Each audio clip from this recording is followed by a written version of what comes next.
Praise the Lord. तो अभी हम परमेश्वर के वचन की ओर जाएंगे और आज जो मेरा विषय है वो ये है, युद्ध यहोवा का है। युद्ध यहोवा का है। जोर से बोलिए ना, यहोवा युद्ध यहोवा का है। युद्ध हमारा नहीं है, युद्ध यहोवा का है। अब कैसे जाने हम युद्ध यहोवा का है? आइए निकालें दूसरा शमूएल उसका 10वां अध्याय और उसका 1 पद से इसको हम धीरे धीरे पढ़ेंगे और इस बात को हम लोग समझते चले जाएंगे। दूसरा शमूएल की पुस्तक उसका 10वां अध्याय उसका पहला और दूसरा वचन निकाल करके पढ़िए। इसके बाद अम्मोनियों का राजा मर गया, अम्मोनियों का राजा मर गया और उसका हानून नामक पुत्र उसके स्थान पर राजा हुआ। कौन राजा हुआ? अम्मोनियों का राजा नाहाश मर गया, पर उसका पुत्र हानून जो है अब उस पिता के राज्य को संभालने के लिए तैयार हो गया, खड़ा हो गया। और आगे क्या लिखा है? तब दाऊद ने यह सोचा, जैसे हानून के पिता नाहाश ने मुझको प्रीति दिखाई अभी दी। ध्यान से सुनिए, दाऊद जो है वो मैन ऑफ गॉड है, वो परमेश्वर का दास है, प्रभु का जन है। अब आप उसके अंदर उसके प्रेम को, उसके व्यक्तित्व को देखिए, उसको समझने का प्रयास कीजिए। हानून दाऊद जो है वो क्या करता है? सोच रहा है जैसे हानून के पिता नाहाश ने मुझको प्रीति दिखाई थी, वैसे ही मैं भी हानून को प्रीति दिखाऊंगा। ओहो, वंडरफुल, कितनी अच्छी बात है। नाहाश ने मुझसे प्रीति दिखाई थी। एक समय था कि जब मैं समस्या में था, परेशानी में था, तो नाहाश मेरी मदद के लिए खड़ा हुआ, मेरी मदद के लिए तैयार हुआ। अब जब उसे लग रहा है नाहाश तो है नहीं, उसका बेटा हानून जो है वो राज्य कर रहा है, तो अब दाऊद जो है उसका समय आया है, अब वो क्या करना चाहता है? उसकी हानून की मदद करना चाहता है। अब बात तो नहीं है। अब दाऊद के अंदर देखिए वो प्रेम, देखिए वो उस एहसान को भूल नहीं रहा जो उसके पिता हानून का जो पिता था नाहाश के एहसान को भूल नहीं रहा। कई बार हम अपने जीवन के अंदर जो एहसान करता है ना, उसके प्रति जो है हम वफादार रहे, उनको भूलिए मत। उसका रिजल्ट सुनिए आगे क्या होगा, अभी हम पढ़ेंगे तब पता चलेगा आपको आगे। यहां पर जब हम देखते हैं, पढ़िए। तब दाऊद ने अपने कई कर्मचारियों को उसके पास उसके पिता के विषय शांति देने के लिए भेज दिया। क्या कर दिया? क्या करने के लिए भेज दिया? शांति देने। किसने? पिता तो नहीं है, परंतु दाऊद क्या कर रहा है? दाऊद अपने कुछ साथियों को, कुछ लोगों को जो है हानून के पास भेज रहा है। किस बात के लिए? उसको शांति देने के लिए। और आगे पढ़ी क्या लिखा है? दाऊद के कर्मचारी अम्मोनियों के देश में आए, परंतु अम्मोनियों के हाकिम अपने स्वामी हानून से कहने लगे,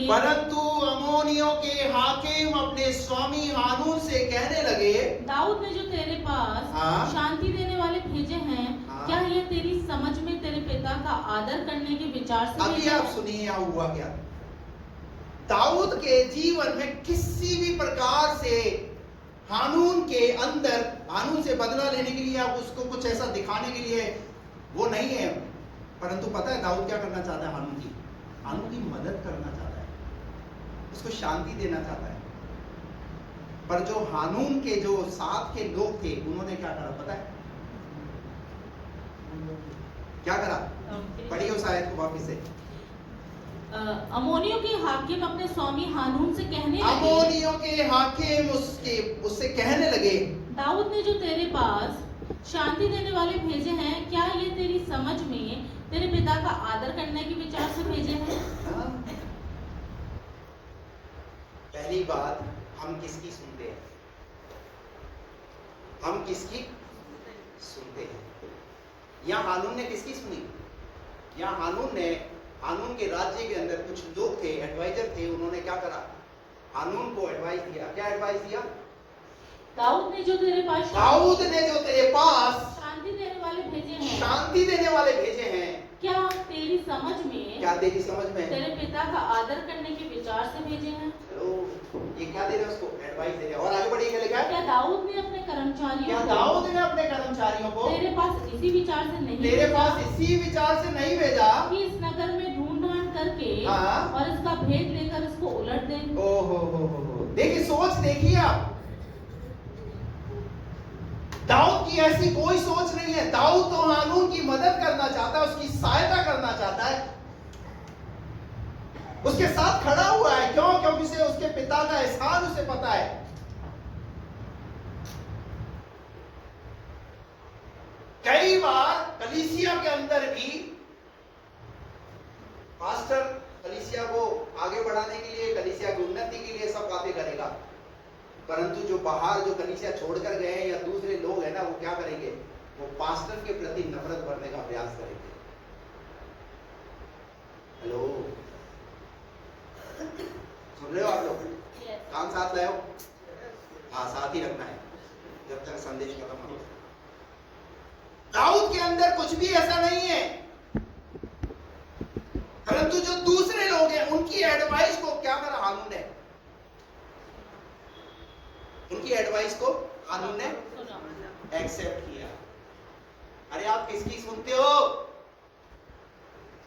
यीशु मसीह ने कहा जिसके कान हो वो सुन ले। और सुन क्या रहे हैं हम? सुन क्या रहे हैं हम ऐसे लोगों की सुनते हैं जो संसार में जीवन जी रहे हैं, जिनका प्रभु से कोई ताल्लुक नहीं, जिनका प्रभु के साथ कोई नाता नहीं। हम ऐसे लोगों की सुनते हैं। और जब पास्टर अच्छी बातें, वचन की बातें, शिक्षा की बातें बोलता है तो क्या लगता है? दाऊद का प्रेम देखिए, पहली दूसरी आयत के अंदर ही वहां दाऊद के प्रेम के विषय में लिखा है, वो कैसे प्रीति रखता है और कितनी चिंता करता है। उसने तो कुछ लोगों को भेजा हानून की मदद के लिए। अभी मैंने 3 दिन की उपवास रखी ना, तो इस 3 दिन के उपवास में भी कई लोग सोच रहे होंगे उपवास प्रार्थना क्यों रखती। सोचो, मुझे जो प्रभु कहेगा मैं वो करूंगा। हेलो, क्या लिखा है यहाँ पर? आगे बढ़िए, दिखाइए क्या दिखा है। इसीलिए दूसरा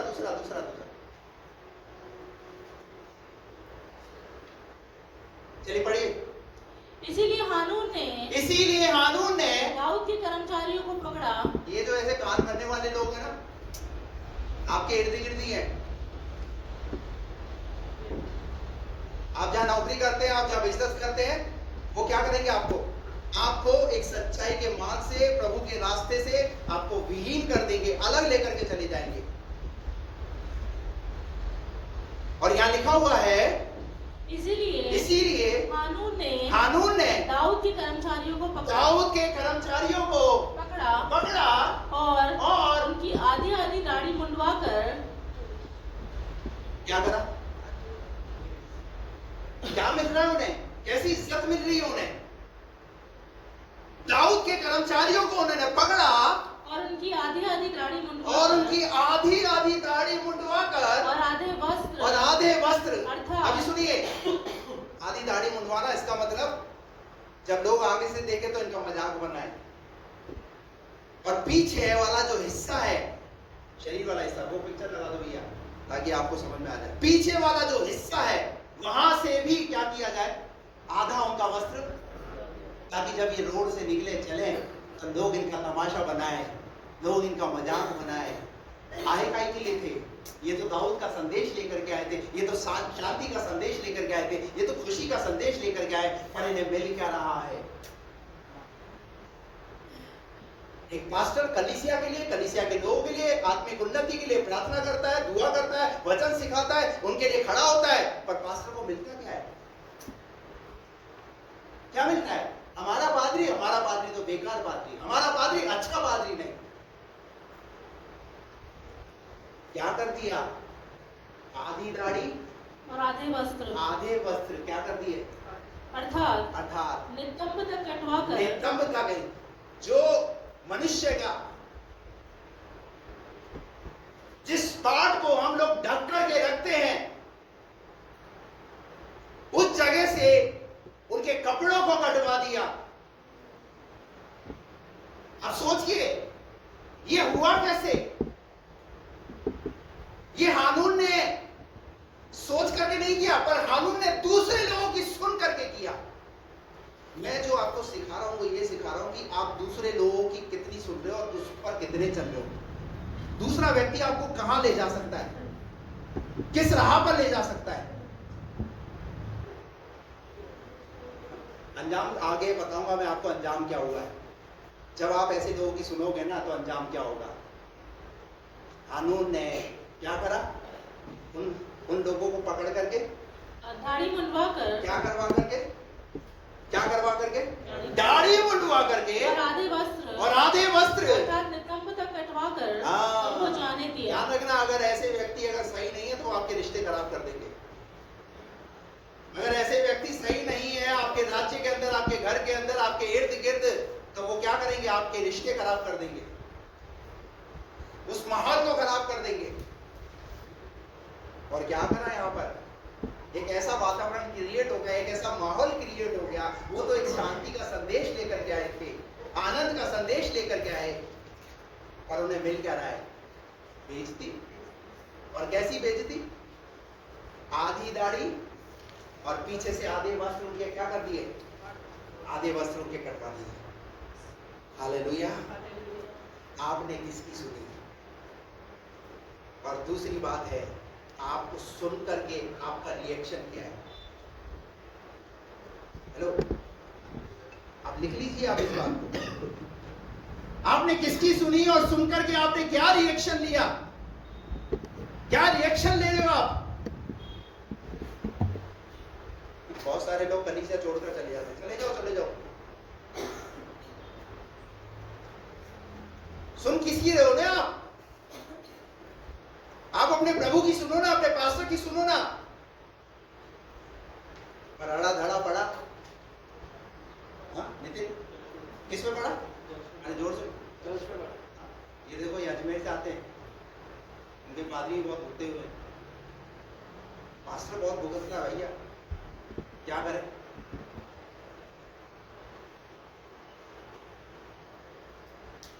क्या लिखा है यहाँ पर, इसका समाचार पाकर दाऊद ने लोगों को उनसे मिलने के लिए भेजा,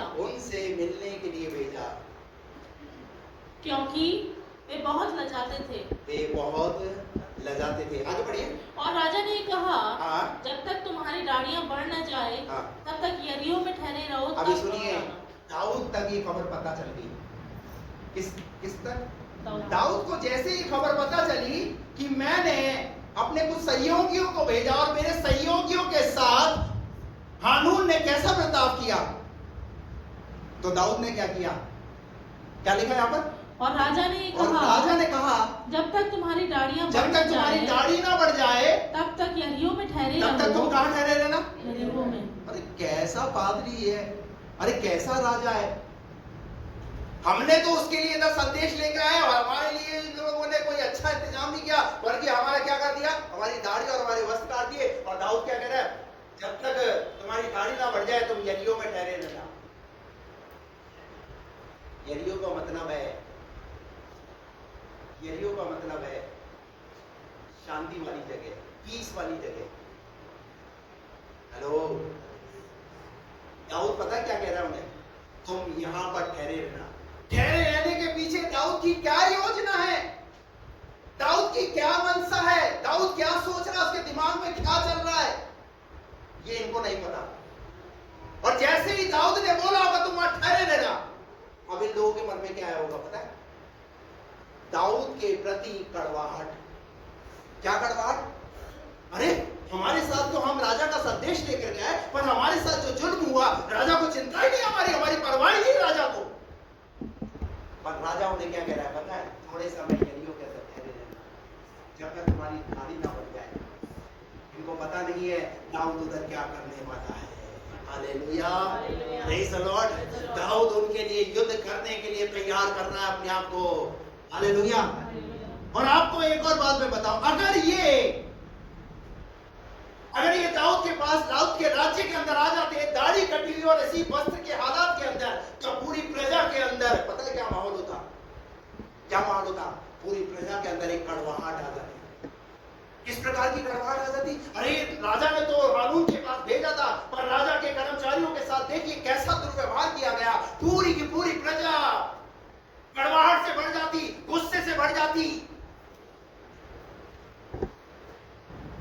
इसलिए दाऊद ने बहुत ठंडे होकर के क्या किया, मामले को शांत करने के लिए कहाँ ठहरे रहो, कहाँ ठहरे रहो, यरीहो में ही ठहरे रहो।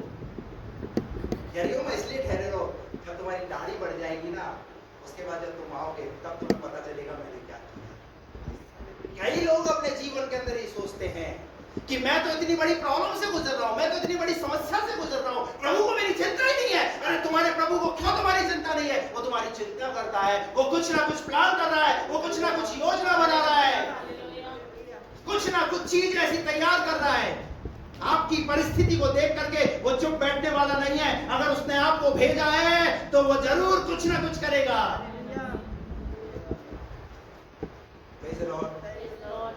हालेलुया। इन लोगों को क्या लग रहा है, क्या लग रहा है इन लोगों को? पढ़िए 5 पद। इसका समाचार पाकर दाऊद ने लोगों को उनसे मिलने के लिए भेजा, क्योंकि वे बहुत लजाते थे। और राजा ने ये कहा, जब तक तुम्हारी दाढ़ियां बढ़ न जाए तब तक यरीहो में ठहरे रहो, तब लौट आना। तब तक तुम कहाँ ठहरे रहो? यरीहो। तुम यरीहो में ठहरे रहो। Praise the Lord। कई बार आपका परमेश्वर जी आपको समस्याओं में जाने देता है, आपको प्रॉब्लम में जाने देता है। प्रॉब्लम क्या है पता है? जिस राजा की सुन करके हम हानून के पास गए, हानून ने तो हमें बेइज्जत किया, लेकिन जिस राजा की हम सुन करके आए वो राजा भी कोई एक्शन लेने के लिए तैयार नहीं है। बात समझ में आ रही है आपको? आपको जिस प्रभु ने बुलाया है, कई बार आप हमारे प्रभु के प्रति हमारे मन में क्या आता है, अरे प्रभु मैं तेरे लिए इतना दुख सह रहा हूँ, प्रभु मैं तेरे लिए इतनी मुसीबतें सह रहा हूँ, परेशानी सह रहा हूँ, तुझे मेरी चिंता ही नहीं है। और क्या कह रहा है? ठहरे रहो, ठहरे रहो। पादरी बोलता है चिंता मत करो, प्रभु तुम्हारी सब कुछ ठीक करेगा, सब कुछ ठीक करेगा। अरे क्या ठीक करेगा? अभी तो कुछ भी ठीक नहीं हुआ है। हम यही सोचते रहते हैं। कई बार प्रभु हमें प्रॉब्लमों में जाने देता है, प्रॉब्लमों में खड़े रहने के लिए कहता है, क्योंकि वो कुछ कर रहा है ना, उसको करने दो। इनको पता ही नहीं है, इनको पता ही नहीं है। और इनके मन में क्या चल रहा दाऊद के प्रति?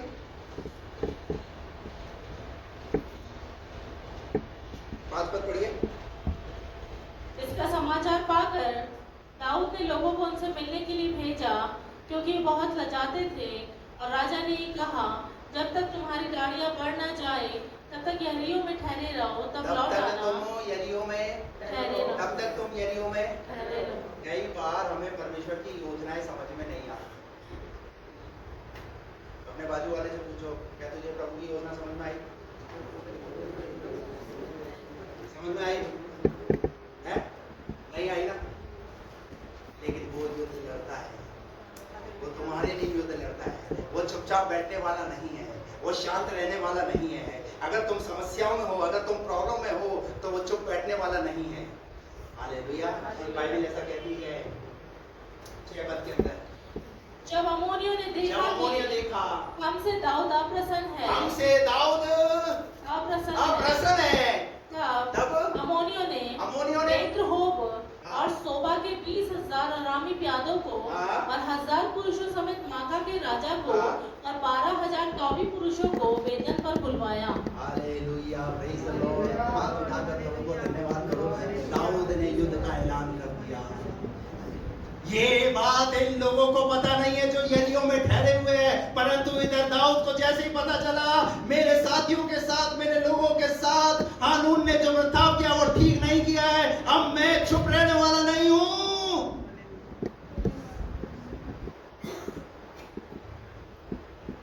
अरे खुदा को समय देना सीखो, खुदा के समय का इंतजार करना सीखो।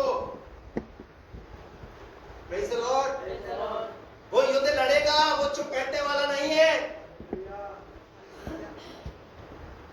कई बार हम क्या करते हैं, हम बदला तुरंत ही ले लेते हैं अपना।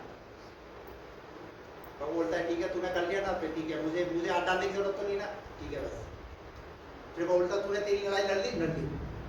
लेकिन बाइबल कहती है युद्ध किसका है? युद्ध यहोवा का है। हालेलुया।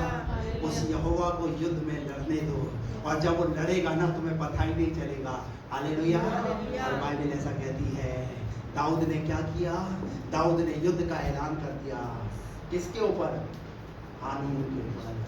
Praise the Lord. हानून के ऊपर युद्ध का ऐलान कर दिया। अपने अंदर कड़वाहट से मत भरे रहो, अपने अंदर ईर्ष्या से मत भरे रहो, क्योंकि कोई है जो तुम्हारे लिए कुछ करना चाहता है। आपको पता है शाऊल राजा के विषय में? शाऊल राजा अपने जीवन काल के 16 साल के जीवन काल के अंदर 14 साल तक वो अपने जीवन में कड़वाहट से भरा रहा। 14 साल तक किस बात की कड़वाहट? दाऊद राजा कैसे बन गया, इसको राजा कैसे बना दिया। 14 साल इसी जीवन में वो चलता रहा और अंत उसका क्या हुआ? क्या हुआ उसका अंत? बताइए ना आगे पढ़ने वाले। मर गया, फांसी लगा ली। मत भरे रहिए कड़वाहट से। अगर समस्या है कोई बात नहीं, खुदा कुछ ना कुछ इंतजाम करेगा, कुछ ना कुछ काम करेगा, युद्ध लड़ेगा मेरे लिए, मेरी समस्याओं के लिए, मेरे परिवार के लिए। हालेलुया। अरे समय दीजिए प्रभु को, वो परमेश्वर तुम्हारे लिए कुछ ना कुछ करे। तुम जहां नौकरी करते हो, जहां तुम्हें लोग सताते हैं ना, तुम अगर खुदा के बेटे और बेटी हो ना, तो खुदा तुम्हें वहां से ऐसा निकालेगा, लोग देखेंगे। अपने मुंह को चुप रखो, कड़वाहट से मत भरो अपने आप को, क्योंकि यहोवा कुछ करेगा। 5 पद के अंदर हम यहाँ पढ़ते हैं, 6 पद में क्या लिखा है? जब अम्मोनी ने देखा कि हमसे दाऊद अप्रसन्न है, तब अम्मोनियों ने पेत्र और सोबा के 20,000 अरामी प्यादों को और 1000 पुरुषों समेत माका के राजा को और 12,000 तौबी पुरुषों को वेतन पर बुलवाया। आगे यह सुनकर दाऊद ने योआब और शूरवीरों की समस्त सेना को भेजा। तब अम्मोनी निकले और फाटक ही से पास पाती बांधी, और सोबा और रहोब के अरामी और तोब और माका के पुरुष उनसे अलग मैदान में थे। वो लोग कहाँ पर है? वो लोग कहाँ पर है? वो लोग यरीहो में, उनको पता ही नहीं है, उनको कुछ भी नॉलेज नहीं है कि क्या हो रहा है। परंतु दाऊद ने क्या कर दिया? पूरी रीति से युद्ध का ऐलान कर दिया। और मैं आपको कहता हूं, जब दाऊद ने युद्ध को जीता, इसका पढ़िए आप इसी 10 का 18 पद। परंतु अरामी इस्राएलियों के सामने से भागे, और दाऊद ने अरामियों में से 700 रथियों और 40,000 सवारों को मार डाला। हेलो, क्या कर डाला? मार डाला। और उनके सेनापति शोबक को ऐसा घायल किया कि वह वहीं मर गया। यह देख करके हम इजराइल से हार गए हैं। और ये देख करके हम किससे हार गए? बात कहां से शुरू हुई थी? इस चैप्टर को जब हमने शुरू किया था तो कहां से शुरू किया था? हमने बात शुरू किया था प्रीति से। प्रीति में किसी लड़की का नाम नहीं ले रहा, प्रेम से। प्रीति से बात शुरू हुई थी, पर अंत कैसे हो रहा है? एक विश्वासी की भी शुरुआत कहां से होती है? प्रेम के साथ। परंतु जब उसके हिसाब से कुछ चलता नहीं है ना, तो फिर बात कहां से शुरू होती है? अरे बोलो ना, आप लोग तो बड़े ऐसे बहुत ही सज्जन लोग हैं, ऐसे कुछ समझते नहीं है। बताइए ना, कहां से होती है फिर बात? फिर युद्ध से शुरू होती है, फिर चर्चा शुरू होती है, कुर्सी खाली। बात तो प्रीति से शुरू हुई थी, पर अंत कैसे हो रहा है? ये युद्ध की योजना बनी कैसे? इसको समझ कर जाइए, इसको सुन करके जाइए। युद्ध की योजना बनी कैसे? कलीसिया छोड़ने की योजना बनी कैसे? कलीसिया टूटने की योजना बनी कैसे? अरे बोलिए ना, बोलिए ना। हम किसकी सुनते हैं? किसकी सुन रहे हैं हम? कौन है जो हमें बरकरार है? कौन है जो हमें भरवा रहा है? कौन है हमें कलीसिया से अलग करना चाहता है? कौन है हमारे अंदर कड़वाहट को पैदा करना चाहता है? इसलिए मैं आपको कहना चाहता हूं, किसकी सुनते हो? किसकी एडवाइस ले रहे हो? जो खुद चर्च नहीं आता, चर्च नहीं जाता, जो खुद जिसका खुदा के साथ कोई समझौता नहीं, ना कोई दुआ, ना कोई बाइबल, ना कोई संगति, कुछ भी नहीं। किसकी सुनते हैं हम? बुरा कौन है? तो बुरा है तो पादरी बुरा है। बुरा है तो कौन है? राजा बुरा है। कौन राजा? दाऊद राजा। उसने हमारी सुधि नहीं ली, उसने हमारी चिंता नहीं की। अरे उसने क्या चिंता नहीं करी? उसने क्या चिंता नहीं करी? उसने क्या चिंता करी? उसने कहा जब तक तुम्हारी दाढ़ी ना बढ़ जाए तब तक तुम वहीं ठहरे रहना, क्योंकि उनको ये पूरी बात उसने बताई भी नहीं। हेलो, पूरी बात बताई भी नहीं। उन्होंने कहा बस तुम ठहरे रहना जब तक तुम्हारी दाढ़ी ना बढ़ जाए। और जब जैसे ही दाऊद ने युद्ध जीत लिया, सब मारे गए, बाइबल ऐसा कहती है, दाऊद ने कहा आ जाओ। हालेलुया। क्या कहा? आ जाओ। क्योंकि युद्ध जो एक दिन में खत्म हो जाता है क्या? समय लगता है। इतने समय में क्या होगी? उनकी गाड़ी वाड़ी बढ़ गई। जैसे ही गाड़ी वाड़ी बढ़ गई और जब वो महल में प्रवेश करने लगे, और महल में जैसे ही प्रवेश करने लगे, लोग जय जयकार के नारे लगाने लगे। पूछ रहे होंगे जय जयकार के नारे क्यों लगा रहे? तो क्या बोला होगा पता है लोगों ने बोला होगा, तुम सोच रहे थे कि तुम्हारा राजा तुम्हारे लिए कुछ नहीं कर रहा, तब तुम्हारे राजा ने वहां पर अपनी विजय को, अपनी फतेह प्राप्त कर लिया है। कोई तो ताली बजा कर हालेलुया। तब उन्हें इस बात का एहसास हुआ, अरे राजा ने हमारे लिए युद्ध लड़ा। अरे हमारे मन में तो क्या चल रहा था? हम तो आपस में एक दूसरे के प्रति ये बोल रहे थे, राजा हमारी चिंता नहीं करता, हमारी परवाह नहीं करता। ऐसे राजा के साथ क्या रहना? ऐसे व्यक्ति की अधीनता में क्या रहना? लेकिन जब अंदर आए तब पता चला कि राजा क्या करता है। राजा चिंता करता है अपनी प्रजा। हालेलुया। अरे बाइबल कहती है जब तुम्हें चोट लगती है ना तो वो चुप नहीं रहता। हालेलुया। बाइबल कहती है मेरे चुने हुए पर कौन दोष लगाएगा? मैं वो हूँ जो उसे धर्मी ठहराता है। हालेलुया। और जब वो प्रवेश करे तो प्रवेश करने के बाद क्या हुआ? जय जयकार। क्योंकि युद्ध जब जीत करके जाते थे तो क्या होता था पता है? क्या होता था? जश्न मनाया जाता था, खुशी मनाई जाती थी। और इन लोगों ने जब देखा होगा माहौल इस प्रकार का, एक जश्न का माहौल है। जश्न का माहौल क्यों है? क्योंकि राजा ने क्या प्राप्त की है? हानून के ऊपर विजय प्राप्त कर ली है। क्यों हानून के ऊपर विजय प्राप्त की है? क्योंकि उसके लोगों को, दाऊद के लोगों को अगर कोई हानि पहुंचाएगा तो दाऊद चुप कैसे रह सकता है? समझ आ रही आपको? अगर आप खुदा के बेटे और बेटी हो, अगर कोई आपको हानि पहुंचाने का प्रयास करेगा तो खुदा चुप नहीं रहेगा। इसीलिए मैंने मेरा टॉपिक कहा युद्ध यहोवा का है। अपनी लड़ाई यहोवा के हाथ में सौंप दियो, देखिए यहोवा तुम्हारी कैसे। हालेलुया। हालेलुया। और क्या हुआ? एक बहुत बड़ी विजय प्राप्त की, एक बहुत बड़ी फतेह को प्राप्त किया। तो ये है यहोवा का निजाम, ये है यहोवा का काम। लेकिन ऐसे जो बीच में ये जो प्रॉब्लम आपके इर्द गिर्द वाले जो लोग हैं ना, वो कहीं आपको प्रभु से अलग ना कर दे। ऐसे लोगों से संभल कर रहिए। ऐसे लोगों की मत सुनिए जो आपको आपके प्रभु की राह से अलग कर दे, जो आपको आपकी कलीसिया से अलग कर दे, जो आपको आपके परमेश्वर से अलग कर दे, आपका आत्मिक जीवन को खत्म कर दे। जिसका खुद का आत्मिक जीवन नहीं है, पहले उसके आत्मिक जीवन को देखिए, उसका आत्मिक जीवन है या नहीं है। नहीं तो वो आपके आत्मिक जीवन को खराब कर देगा, बनाए जीवन को खराब कर देगा। क्योंकि युद्ध तो करना चाह रहा है यहोवा तुम्हारे लिए, पर तुम सुन रहे हो किसकी?